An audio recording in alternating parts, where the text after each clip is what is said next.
Today, I'm gonna make history by changing history. I will be taking us back in time, and I'm going to give the blueprint on how to survive random times in history. The times that everybody their pants about, yeah, those. So without further ado, the Ice Age. Now, people like me, we walk out the house with ice on them anytime that we step out, regardless. If I'm the coldest to ever do it, then what's an Ice Age? You know what I mean? People tell you to adapt to your surroundings, but in this circumstance, my surroundings adapt to me. The main bad thing about this is it will be harder to grow bread. If you understand life on a higher level than everyone that you know, then you would understand that you need some type of food with bread involved in it. Bread is the most essential food of all time. Bread makes burgers, it makes hot dogs, it makes pizza. People give me weird looks if I just eat a loaf of bread and nothing else, but that's just the universe showing me that most people are unappreciative. You know what I mean? If you don't want bread at its worst, you don't deserve it at its best.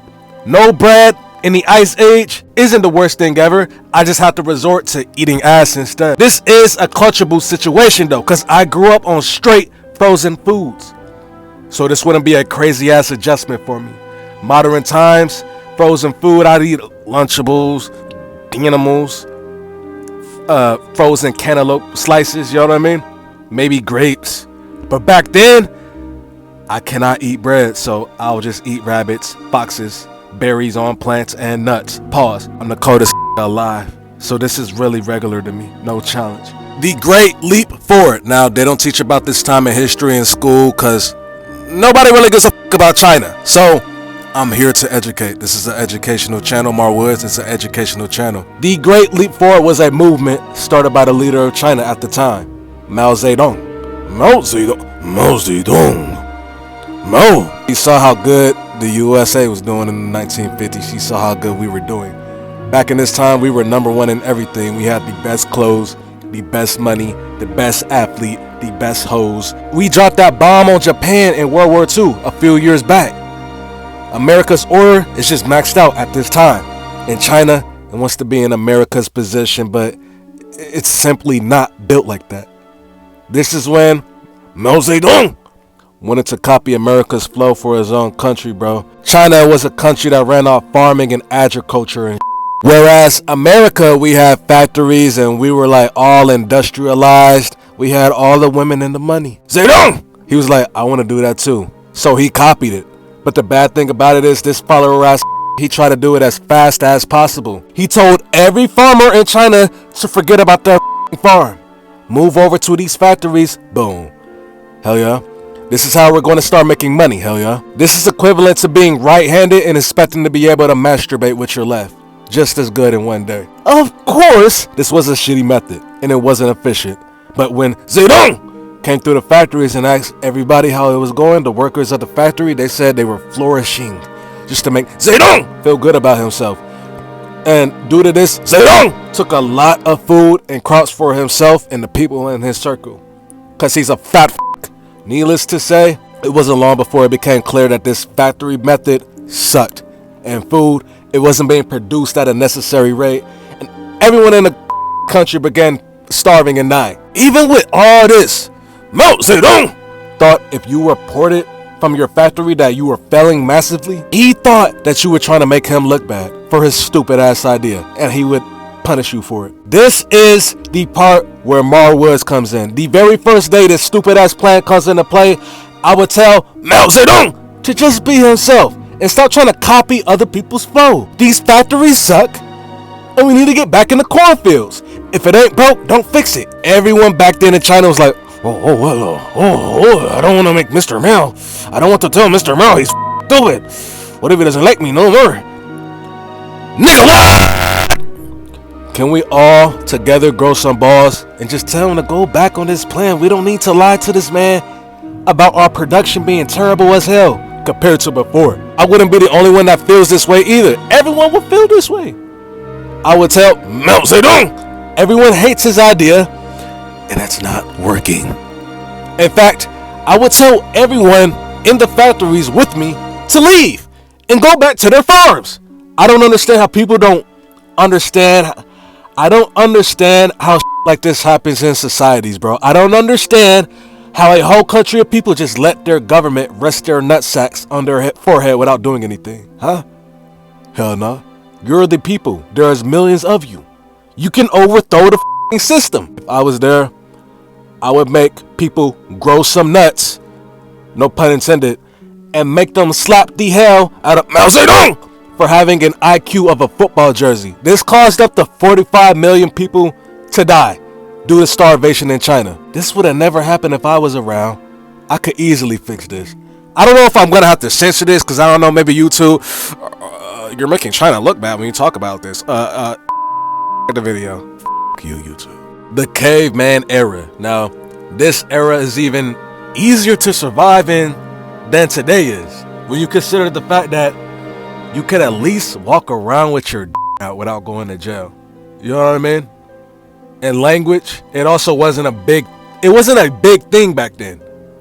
So I imagine it was more bearable to be around women for more than 30 minutes. We also have to factor in the fact that there was no money that you had to depend on. Money is literally a piece of paper. And we've gotten to the point that a piece of paper or a number on a screen starts wars and gets children killed. You know what I mean? That's crazy to think about, right?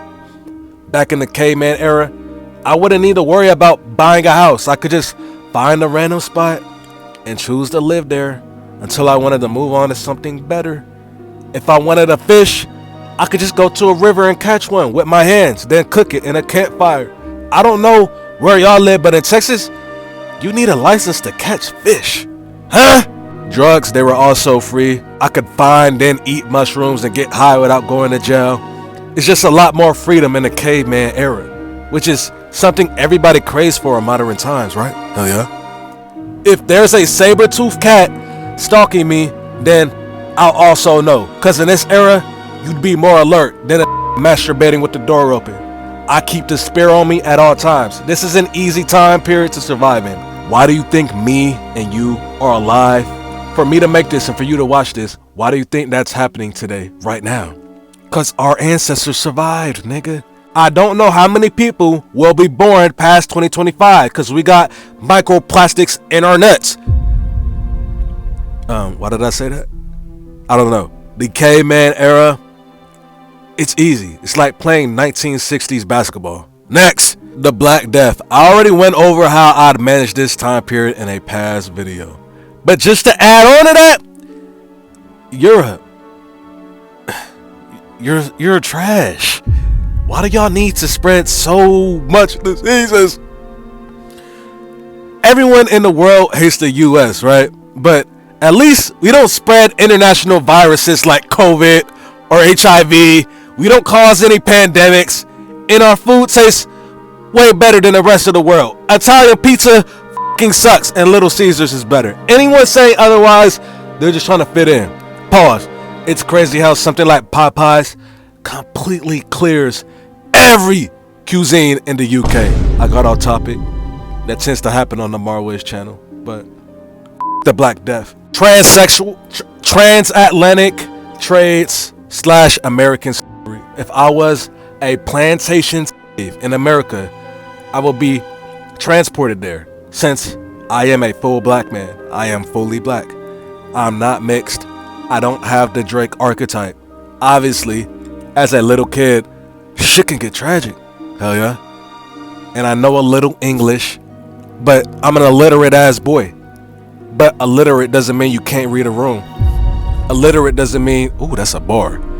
Illiterate doesn't mean you're unintelligent. It just means you're uneducated. I would still have my IQ that I have right now. I know slaves that were transported to America were also slaves in Africa. I would reminisce on my slave days back in Nigeria, and in my head, I would come to the conclusion that this is what life's supposed to be. I'm supposed to be a slave because this is all that I know. But then I came to the realization that that's cap, because everybody is born with the idea of fairness. Now, let me explain myself. What do I mean by that? Let me explain myself. Let's say if you have 5 dogs in front of you, they're all barking, 5 dogs, and you only feed one, the other 4 are going to see it as unrighteous. You know what I mean? They say you feed one dog, damn, those other 4 dogs, they might jump that one dog, or they might start attacking your ass. You know what I mean? Fairness, it isn't something that's taught, it's something that you're born with as a concept, mind. So if I'm getting whipped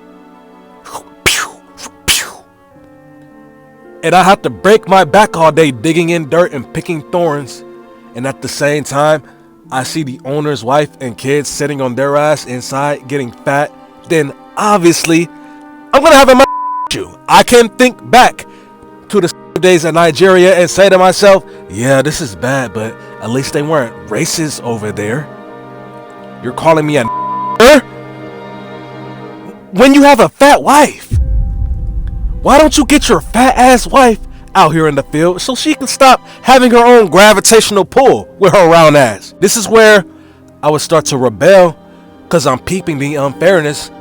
I would have been Harriet Tubman, but even better, because I'm from Texas. So in these times, I'm in Texas, and I would have got all my and escaped to Mexico. Then we all could have got some Latinas with a fat butt and be happy to the day we die. Mission accomplished. Our English is already poor, so you might as well learn Spanish, bro. Mission accomplished.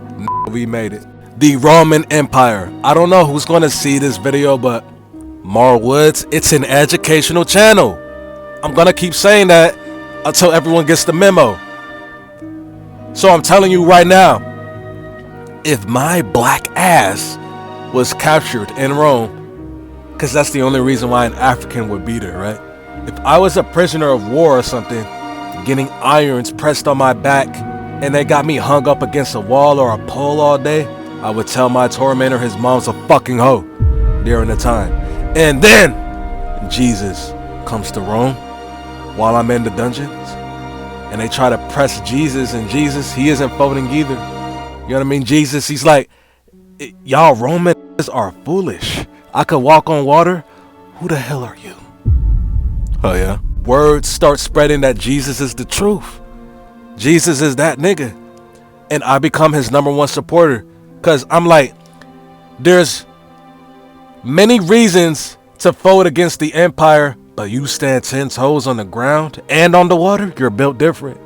And I can respect this. I feel like Jesus will give me divine strength because he feels my support from the dungeon, and I gain the ability to break free from my ropes and or cuffs or whatever, and I stand in front of my tormentor, not saying anything, nigga. The tormentor, he himself, and he doesn't know what to do because I just did some superhuman stuff.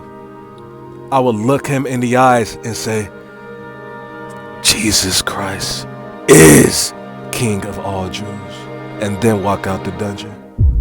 The tormentor wouldn't even do anything to me because the fear of God struck his heart. I would then be on my way out of the stinky ass Roman Empire, but before I leave, I have to unite with the coldest to ever do it. My nigga, Jesus Christ. I tell Jesus, you're the realest nigga who ever walked earth. Thank you. Then Jesus tells me, the faith you displayed is even realer. Hardest lines I will ever hear in my life. Shortly after that, the clown ass Romans take Jesus and punish him and all that. Governor of Rome, Pontius Pilate, he's like, we're gonna crucify this man. He says he's king of Jews. We can't stand for this. I then hear the news, what they're gonna do to Jesus, and I say to myself, everyone in Rome is a fucking clown, and you don't know what my Jesus is capable of. And then I leave Rome knowing that Jesus will get crucified, but he will end up using the cross that he got crucified in as a spiritual sword to defeat Rome. And Rome did fall, hell yeah. What was one of the reasons Rome fell? Because rise of Christianity. Boom! Can't with my nigga Jesus, nigga! So, escaping Rome as a prisoner or whatever, this isn't a difficult task to complete at all. But only if I got Jesus. If Jesus wasn't around during this time, put a fork in it, I would be cooked.